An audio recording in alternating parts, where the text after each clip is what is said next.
Assalamu alaikum wa rahmatullahi wa barakatuhu. So, this is the continuation of chapter 1 of kitab tauhid. So, we spoke about the importance of our parents and what Allah says regarding the purpose of creation. So, now we'll continue with that. And the next important thing which is mentioned in the Quran is what Allah says is that worship Allah and join none with him in worship. And he has said, say, O Muhammad, may peace and blessing of Allah be upon him. Come, I will recite what your Lord has prohibited you from.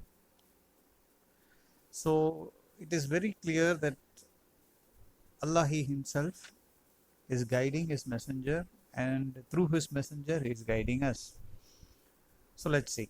So join not anything in worship with him. Be good and dutiful to your parents. Kill not your children because of poverty. We provide sustenance for you and for them.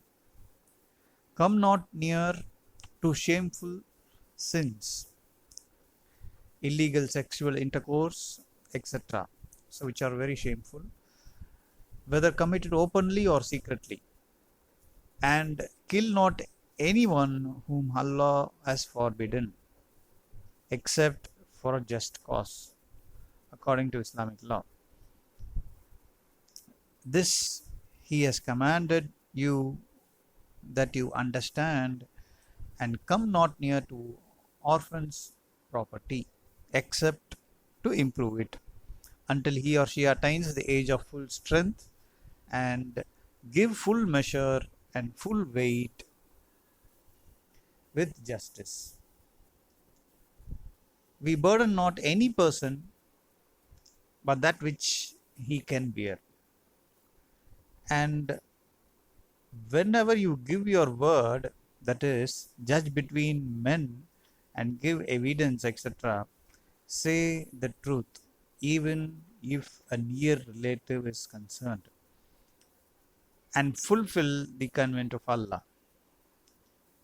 This He commands you that you may remember, and verily this is my straight path.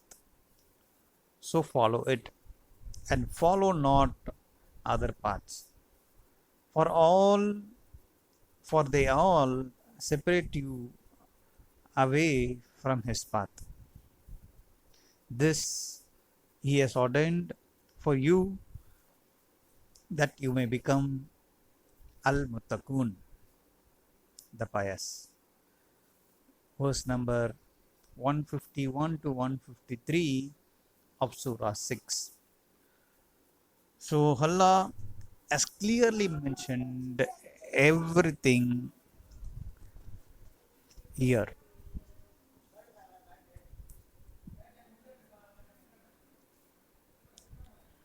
So next, inshallah, what the hadith tells us, we'll see to it. Ibn Masud, may Allah be pleased with him, said, whoever wishes to ascertain the very will of Prophet Muhammad, may peace and blessings be upon him,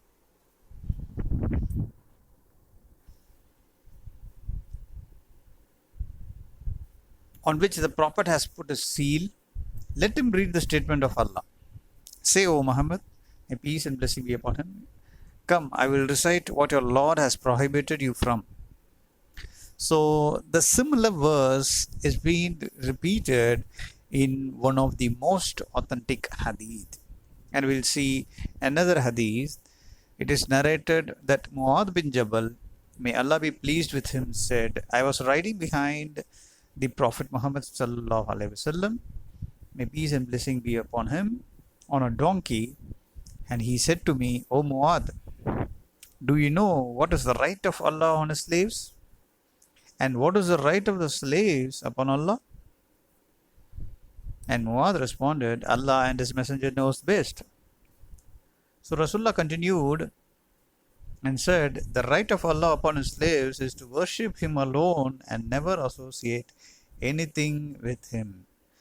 And the right of the slaves upon Him is not to punish any person who does not associate anything with Him.